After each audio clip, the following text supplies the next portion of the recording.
अस्सलाम वालेकुम। Pakistan property leaders बहरिया Town Karachi के प्लेटफॉर्म से मैं हूं सरमद मुजाहिद और मैं हूं आपका होस्ट अनाथर। आज हमारी वीडियो का टॉपिक है मिडवे ए बी और इसकी सराउंडिंग्स की अहमियत। तो अतर भाई से पूछेंगे, अतर भाई फ़र्स्ट ऑफ़ ऑल आप हमें ये बताएं मिडवे ए बी में रेट्स, इसकी रेंटल इनकम और जो इसके बिज़नेस अपॉर्चुनिटीज़ के हवाले से हमें डिफरेंस बता दें। मिडवे ए और बी दोनों का डिफरेंस बता दें। जी बिल्कुल सरमद भाई। अस्सलाम वालेकुम व्यूअर्स, उम्मीद करता हूँ आप सब खैरियत से होंगे। सरमद भाई ने जैसे कि मिडवे ए और बी में डिफरेंस के हवाले से पूछा है। अच्छा, सबसे पहले मैं बात करता जाऊँ मिडवे कमर्शियल ए और बी के ऊपर कि इस टाइम मिडवे कमर्शियल ए और बी में जो सबसे पहला डिफरेंस हमें देखने को मिलता है वो ये मिलता है कि मिडवे ए जो है वो थोड़ा सा मतलब लेट ऑक्यूपाइड हुआ है। वहाँ पे बिल्डिंग्स जो हैं वो लेट थोड़ी सी ऑपरेशनल हुई हैं, मतलब मुतबादिल मिडवे बी में मतलब काफ़ी टाइम पहले जो है वो एरिया डेवलप हो चुका था, वहाँ पे पोजीशन पहले मिल चुका था, जिसकी वजह से वहाँ पे बिल्डिंग्स वगैरह पहले बन गई और बिल्डिंग्स ऑक्यूपाइड हो गई। अच्छा, अब सबसे पहले मैं रेट्स के ऊपर डिस्कस कर लेता हूँ। मिडवे कमर्शियल ए के अंदर ग्राउंड फ्लोर के ऊपर जो शॉप्स हैं वहाँ पे इस टाइम जो करंट वैल्यू आपकी चल रही है तकरीबन 48,000 से लेके आपको ऑनवर्ड 55,000 तक आपको ग्राउंड फ्लोर के ऊपर शॉप मिल जाती है। इसमें दो कैटेगरीज आती हैं, एक आती है विद बेसमेंट, एक विदाउट बेसमेंट। ये मतलब तकरीबन दोनों क्रेड्स मैंने आपको बता दी। तकरीबन 48,000 से लेके 55,000 तक आपको विदाउट बेसमेंट और विद बेसमेंट आपको वहाँ पे शॉप मिल जाती है।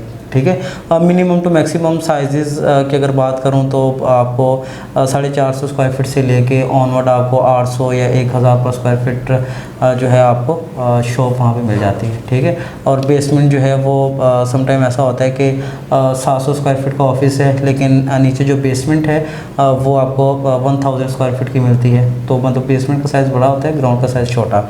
अच्छा, मिडवे बी की तरफ अगर आप आ जाते हैं तो मिडवे बी के अंदर आपको जो मिनिमम जो रेट है, क्योंकि यहाँ पे भी लोकेशंस मैटर करती हैं, क्योंकि मिडवे ए और बी को डिज़ाइन कुछ इस तरीके से किया गया है कि मिडवे जो बी है ये एक सर्कल में डिज़ाइन हुआ है सारा। ठीक है। और इसकी मतलब जो आउटर इनर और इस तरीके से मतलब इसकी बिल्डिंग्स हैं और मतलब उसके हवाले से जो है ना रेट्स में थोड़ा सा बहुत डिफरेंस आ जाता है। यहाँ पे तकरीबन आपको 50,000 से लेके ऑनवर्ड आपको 60,000 तक जो है मतलब कुछ ज़्यादा प्राइम लोकेशन होगी तो आपको कुछ 62,000 तक भी रेट चला जाता है मिडवे बी के अंदर विदाउट बेसमेंट और विद बेसमेंट शॉप्स के ऊपर। ठीक है। अच्छा, यहाँ पे भी सेम पैटर्न वही है कि जैसे ग्राउंड का साइज़ छोटा, समटाइम बेसमेंट का साइज़ बड़ा और मिनिमम टू मैक्सिमम 450 से 1000 स्क्वायर फीट की शॉप्स आपको ग्राउंड के ऊपर मिल जाती हैं। ठीक है। अच्छा, अब हम आ जाते हैं ऑफिस के ऊपर। ठीक है। ऑफिस में आपको मैं बताता चलूँ कि मतलब पर स्क्वायर फीट रेट्स हैं, मतलब वहाँ पे मैटर करता है फ्लोर वाइज। ठीक है। अगर फर्स्ट फ्लोर का कोई ऑफिस है तो वहाँ पे आपको तकरीबन 14,000 13,000 पर स्क्वायर फीट से लेकर 15,000 पर स्क्वायर फीट तक भी रेट जाते हैं, जो लोकेशन वाइज जैसे मैंने बात की है। फिर जैसे जैसे आप फ्लोर वाइज ऊपर चलते जाएंगे तो वहाँ पे रेट्स जो हैं थोड़े कम होते जाएंगे। जैसे सेकंड फ्लोर पे आ जाएंगे तो 12,000 पर square feet rate, third floor पे चले जाएंगे तो 11,000, इसी तरीके से 10,000 पर स्क्वायर फीट रेट। तो ये रेट्स चल रहे हैं मिडवे कमर्शियल ए और बी के अंदर। अच्छा, मिडवे ए के अंदर थोड़े से रेट्स कम हैं मिडवे बी की निस्बत में। ठीक है। अच्छा, अब हम बात कर लेते हैं रेंटल वैल्यू के ऊपर। अच्छा, फॉर एग्जांपल कि आप जो है वो एक शॉप बाय करते हैं या आप इवन के रेंट के ऊपर आप लेना चाह रहे हैं शॉप, तो जो मिनिमम से मिनिमम भी साइज़ की शॉप है जो कि 400-450 स्क्वायर फीट की शॉप बनती है, उसका भी जो मिनिमम से मिनिमम रेंट है वो आपको तकरीबन लाख सवा लाख रेंट पे आपको शॉप मिलती है। ठीक है। और जो बड़ी शॉप्स हैं वहाँ पे आपको 2.5 लाख से 3 लाख 3.5 लाख तक भी आपको रेंट मिलता है ग्राउंड फ्लोर की शॉप्स के ऊपर। ठीक है। और इसी तरीके से मिडवे ए के अंदर हम आ जाते हैं। मिडवे ए में भी सेम यही चीज़ है कि आपको वहाँ पे 75 to 80,000 से लेके आपको ऑनवर्ड जो है वो तकरीबन 2 से 2.5 लाख रुपए तक आपको वहाँ पे शॉप जो है वो मिलती है रेंट के ऊपर। ठीक है। तो ये इनका रेंटल वैल्यू चल रहा है यहाँ पे। और ऑफिस में भी इसी तरीके से है। ऑफिस में भी साइज़ मैटर करते हैं, मतलब मिनिमम साइज़ आपको 500-550 स्क्वायर फीट से लेके आपको मतलब 1000 स्क्वायर फीट तक के ऑफिस मिलते हैं। तो वहाँ पे भी मिनिमम जो रेंटल चल रहा है, छोटे से छोटा ऑफिस भी आपको 35,000 में मिल जाता है और बड़े से बड़ा ऑफिस आपको जो है वो तकरीबन मेरे ख्याल से कोई 80-90,000 पर स्क्वायर फीट के ऊपर मिल जाता है। ठीक है। ये रेंटल वैल्यू मैं बता रहा हूँ आपको। तो ये दोनों में डिफरेंस है। बाकी ये है कि मिडवे ए जो है वो थोड़ा सा कम ऑक्यूपाइड है, मिडवे बी जो है वो थोड़ा ज़्यादा ऑक्यूपाइड है, तो ये इन दोनों में डिफरेंसेस हैं। और बिजनेस अपॉर्चुनिटीज़ के हवाले से आप क्या कहेंगे कि कौन ए को ज़्यादा प्रेफर करेंगे या बी को? अच्छा देखें, अब टाइम के साथ साथ मिडवे ए के अंदर भी काफ़ी डेवलपमेंट चल रही है इस टाइम। तकरीबन आप कह सकते हैं कुछ 30 से 40% एरिया मिडवे ए का भी इस टाइम आबाद हो चुका है, जबकि मिडवे बी जो है वो तकरीबन 70 to 75% इस टाइम ऑक्यूपाइड है। ठीक है, अच्छा लेकिन यहाँ पे देखें डिफरेंसेस की बात कर रहे हैं हम, तो मिडवे बी को अगर मैं देखूँ तो मिडवे बी के अंदर इस टाइम ग्राउंड फ्लोर के ऊपर आपको बहुत कम ऑप्शंस मिलते हैं।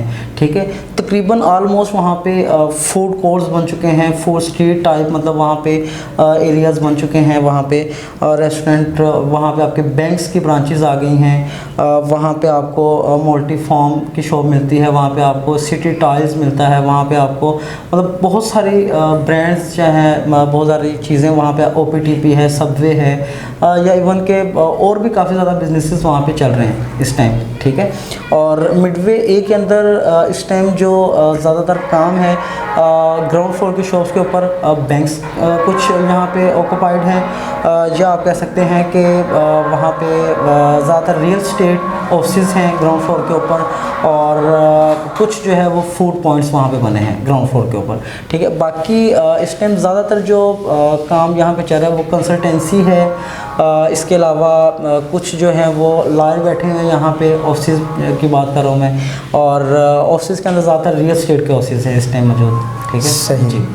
और इसके अलावा हमारे नाज़रीन को ये बताएं कि मिडवे ए और बी के कमर्शियल में डिफरेंस क्या है, यानी कि साइज़ में फ़र्क है या इनकी बिल्डिंग स्ट्रक्चर में फ़र्क है, और वो क्यों है? अच्छा, इस तरीके से मैंने आपको बताया जैसे कि साइज़ प्लॉट्स के सेम हैं, ठीक है, और बिल्डिंग स्ट्रक्चर भी आई थिंक सेम है। बस ये डिफरेंस है कि मिडवे बी जो है वो एक सर्कल में मतलब डिज़ाइन किया गया है, मिडवे ए जो है वो मतलब कि स्ट्रेट लाइंस में जो है वो डिज़ाइन किया गया है, ये डिफरेंस है। बाकी midway A B Bahria Town Karachi का मेन कमर्शियल हब है। ठीक है, और बस थोड़ा सा ये है कि मिडवे ए थोड़ा कम ऑक्यूपाइड है, मिडवे बी थोड़ा सा ज़्यादा ऑक्यूपाइड है। ठीक है, जैसा कि अतर भाई ने बताया कि मिडवे कमर्शियल ए और बी बहरिया टाउन कराची का मेन कमर्शियल हब है, तो इसके साथ हम इसकी सराउंडिंग का तज़किरा ना करें तो ये मिडवे ए और बी के साथ नाइंसाफ़ी होगी। अतर भाई हमें ये बताइएगा कि जिस तरह मिडवे ए और बी अपनी अहमियत के हामिल हैं पूरे बहरिया टाउन में, तो इसकी सराउंडिंग्स पर भी ये अपनी सराउंडिंग्स पे असर रखता है, और कितना असर रखता है, यानी कि इसको गिरदोनवा में जो भी प्रीसेंट हैं या जो रेजिडेंशियल प्रोजेक्ट्स बन रहे हैं या जो बन गए हैं, जो तकमील को पहुंचने वाले हैं, उनकी अहमियत में कितना इजाफा होगा इससे? अच्छा देखें, बिल्कुल ये एक बहुत बड़ा प्लस पॉइंट है। जैसे कि मैं सबसे पहले प्रेसिडेंट 4 का जो लिबर्टी कमर्शियल है, जहाँ पे इस टाइम मतलब मेरे ख्याल से कुछ प्लॉट्स ऐसे होंगे जिनके ऊपर इस टाइम कंस्ट्रक्शन नहीं हो रही, बाकी ऑलमोस्ट जो प्रेसिडेंट 4 का लिबर्टी कमर्शियल है वो टोटली अंडर डेवलपमेंट है। यहाँ पे कुछ ऐसे प्रोजेक्ट्स हैं जो कि नियर टू कम्प्लीशन है, जैसे कि लिबर्टी क्लॉक टावर आ जाता है आपका कैलिफोर्निया रेजिडेंसिया, जिसका लास्ट टाइम जो है वो इन्होंने पोजीशन अनाउंस कर दिया था, बाकी कुछ काम रहते हैं और प्रॉपर उसका पोजीशन अभी अनाउंस हो जाएगा। PM2 की लोकेशन यहाँ पे मौजूद है, और भी बहुत सारे प्रोजेक्ट्स हैं जो कि ऑनगोइंग चल रहे हैं। अच्छा, प्रेसिडेंट 4 के साथ ही फिर आ जाता है आपका प्रेसिडेंट 6 का कमर्शियल, जहाँ पे इस टाइम बहुत सारे प्रोजेक्ट्स जो हैं वो ऑनगोइंग चल रहे हैं। मतलब ग्राउंड फ्लोर के ऊपर आपको कमर्शियल शॉप्स मिलती हैं, और ऊपर आपको जो है वो रेजिडेंस अपार्टमेंट मिलते हैं, उसमें 1 बेड 2 बेड या 3 बेड अपार्टमेंट्स के अकोमोडेशंस हैं। अच्छा, प्रेसिडेंट 6 के साथ ही आपको मिलता है बहरिया हिल्स का कमर्शियल, जहाँ पे फ्लैग पोल का एरिया दिया गया है। ठीक है, वहाँ पे भी तकरीबन बहुत सारे प्रोजेक्ट्स इस टाइम अंडर डेवलपमेंट है, अंडर कंस्ट्रक्शन है। मतलब आने वाले आप कह सकते हैं कि 1.5 से 2 साल के अंदर ये जितना एरिया है वो चाहे कमर्शियल का है मिडवे ए बी का, या वो ये रेजिडेंस एरिया है, ये तकरीबन आपको ऑलमोस्ट जो है वो आबाद नज़र आएगा। ठीक है, और हर रेजिडेंस की नीड होती है कि उसको जो कमर्शियल है वो डोर स्टेप के ऊपर मिले। तो जितना बड़ा ये कमर्शियल हब है मिडवे कमर्शियल ए और बी का, मेरे ख्याल से ये प्रेसिडेंट 4 जो हमारा रेजिडेंस है 500 स्क्वायर यार्ड का, प्रेसिडेंट 8 है बहरिया हिल्स है 500-1000 यार्ड का, या इसकी सराउंडिंग में और जितने प्रेसिडेंट्स आते हैं, तो मेरे ख्याल से कि बहुत बड़ा एक एरिया है, इनफ है कमर्शियल इन सारे प्रेसिडेंट्स के लिए जो मिडवे कमर्शियल ए और बी है। जी नाज़रीन, मिडवे कमर्शियल ए और बी और इसकी सराउंडिंग की अहमियत तो आप जान चुके हैं। इसके अलावा इसकी सराउंडिंग में या मिडवे ए बी में आपकी कोई रिक्वायरमेंट हो, कोई डिटेल लेना चाह रहे हो, तो स्क्रीन पे दिए हुए के नंबर पर रब्ता करें। शुक्रिया, अस्सलाम वालेकुम।